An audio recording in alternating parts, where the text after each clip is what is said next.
So, the junk food of 2025, the junk food of this day and age is not the same as the junk food of past times. For example, the 1980s, as I'm about to talk about here. Now, you and I already know junk food is not healthy for a variety of reasons. It's highly processed, tends to be devoid of nutrients, at least naturally occurring nutrients, and also tends to have other chemicals and substances that really are not suitable for uh, consumption by the human body. So we already know that. That said, our junk food in this day and age is not even the same as the junk food from a few decades ago. It tends to be worse. And I'm gonna like show that to you. So there's a popular snack that's enjoyed by many. I've been like iffy, I mean so. Hadn't been my favorite snack, but that's just me. But it's called Cheetos.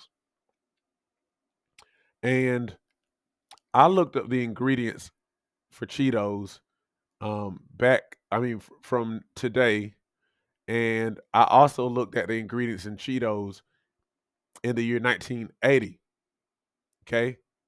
And I compared them, and here's what the ingredients are of Cheetos back in the 80s, 1980.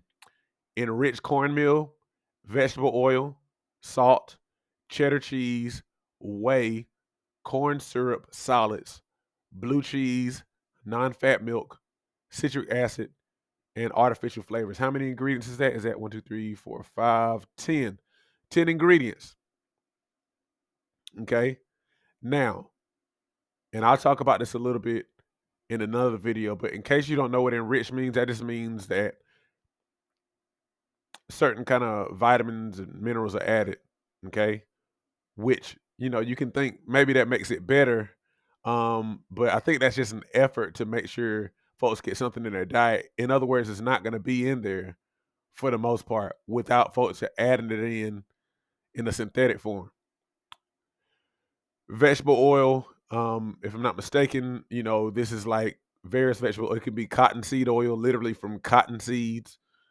I've talked about that before, so we won't go into that right now. Hydrogenated oils, I'll talk about that in the future, but hydrogenated, that's essentially trans fats. Salt is self-explanatory. Cheddar cheese. Now, there's actual cheddar cheese in Cheetos in 1980. It's interesting. You have whey, which is essentially like the um, protein-rich part of milk that's separated. You ever heard of like curds and whey? So like whey is like the protein-rich part of milk that's separated away from it. You have corn syrup solids. All that is like dry corn syrup, like powdered corn syrup. Blue cheese. So yes, there was blue cheese in Cheetos. Non-fat milk. Citric acid. We can also know of that as vitamin C. Citric acid tends to kind of help to slow down like spoilage and stuff like that. Because vitamin C, that's why you can put lemon juice on something, and it'll help to keep it from oxidizing, from turning brown. And then artificial colors. Okay, so that bright orange, 1980 Cheetos are like that too. Now let's go to the Cheetos of today. Now I'm gonna mention here in a second why I've highlighted these things. What you see in the Cheetos 2025 version is, let me see, 1, 2, 3, 4, 5, 6, 7, 8, 9, 10, 11, 12. So it has 2 more ingredients. But if you notice with the 1980 Cheetos, those 2 highlighted in green are things that are not in the 2025 Cheetos. In the 2025 Cheetos, those items highlighted in yellow, you don't find in the 1980 Cheetos. And then everything else is basically the same for intents and purposes. So let's go through the list of ingredients for 2025 Cheetos. Enriched cornmeal, vegetable oil, whey, So whey is still in there, but it's moved up. Typically, if you look at a ingredients list, the higher up the ingredient is, the more of that ingredient there is. Cheddar cheese, real cheese still in there. Salt, corn maltodextrin. I explain in a second. Natural and artificial flavors. Okay. Now, we'll talk about that.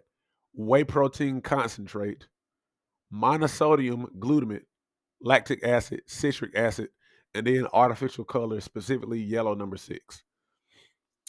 All right. So now, those first 5 ingredients of 2025 Cheetos, self-explanatory.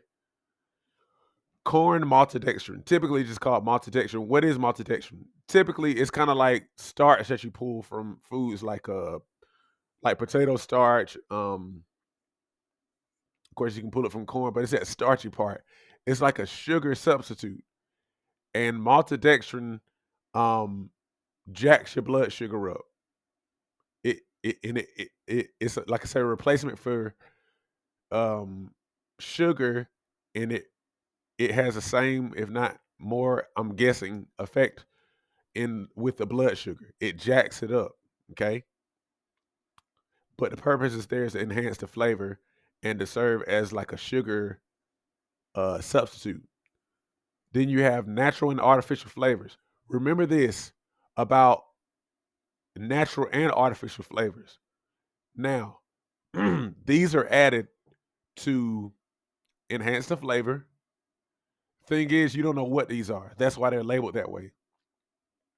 And for what I've learned in the past, typically when something is labeled natural flavors, artificial flavors, sometimes you wouldn't necessarily want to know what those things are anyway.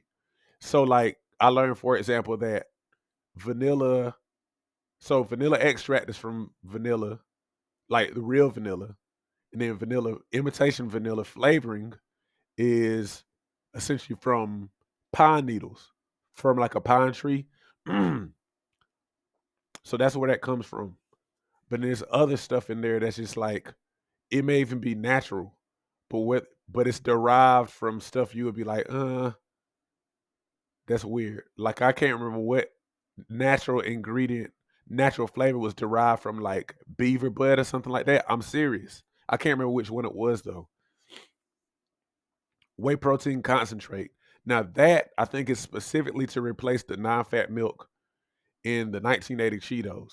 Whey protein concentrate is also something that you can that weightlifters buy, bodybuilders buy to to build muscle. So all that is a replacement for the non-fat milk. Monosodium glutamate. We often just refer to it as MSG. Monosodium glutamate is a flavor enhancer. It's just like basically like accent that you can buy from the grocery store is a pure form of monosodium glutamate. It enhances the flavor. It enhances savory flavor, and it makes foods even more desirable. Okay, I've heard that MSG kind of makes stuff more, you could even say kind of addictive like. Um, and then some people have issues with that, like with consuming it. Now, lactic acid is actually a natural thing. It occurs a lot in fermented foods naturally. It's like a byproduct of like what the bacteria give off that are fermenting, like yogurt and things like that.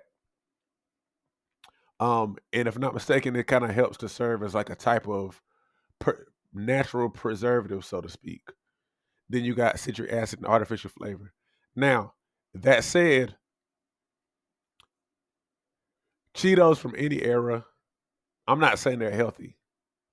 My point is, like, especially when you look at the natural and artificial flavors that are put in there, artificial flavors, MSG, maltodextrin, like, in a lot of cases, the junk food, which was already bad enough back in the day, is made worse in our modern day. Now, you might remember maybe 10, 15 years ago, maybe 15, 20 years ago, really, when there's this big um, uproar about trans fats. In other words, hydrogenated oils. And so people, excuse me, people start to remove those from their foods. or replace them or lessen them. Um, and so that was an instance where some junk foods maybe got slightly better. Also, could have been an instance where some junk foods kind of started to have different wording on their labels. But like I said, I'm just saying that to say a lot of people actually kind of somewhat removed or lessened trans fats during that time. Most people, I think, lessened them because they didn't want to change their stuff in a way that would like impair the flavor. Um, but if according to I think the FDA, if you actually put below a certain amount of trans fat in your food, you don't have to put it on the label. All that said, the junk food of now is different than the junk food of before. It's different. And so, considering that, and considering the fact that for the most part, kids of this day, and adults for that matter, eat way more of this kind of food, and it's worse, y'all, we blown it. We really blown it. So I just wanted to record this video just to provide some food for thought and